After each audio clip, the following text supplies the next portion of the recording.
എടാ, എന്റെ 3-4 question തെറ്റിയിട്ടുണ്ട്. A grade ഇങ്ങനെ കിട്ടിയാൽ മതിയായിരുന്നു. നിന്റെ 3-4 ക്വസ്റ്റ്യൻ തെറ്റിയതല്ലേ? ഞാനൊരു ക്വസ്റ്റ്യൻ എഴുതിയിട്ടില്ല. ഏതായിരുന്നു ക്വസ്റ്റ്യൻ? അതോ എക്സ്ട്രാ ക്വസ്റ്റ്യൻ, അതാടാ എഴുതാത്തത്.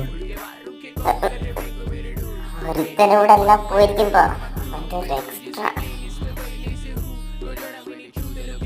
എടാ, ഭാഗ്യം എന്ന് പറയാലോ, എ ഗ്രേഡ് കിട്ടി. നിനക്കോ? എനിക്കോ? എനിക്ക് B+ ഉള്ളൂ. ഓഹോ, എക്സ്ട്രാ മാത്രം എഴുതായിട്ടായിരിക്കും B+ ആയേ അല്ലേ? ഇനി എല്ലാ എക്സ്ട്രയും മറക്കാതെ എഴുതണം കേട്ടോ. എനിക്കപ്പ ശ്രദ്ധിക്കണ്ടേ അമ്പാനെ.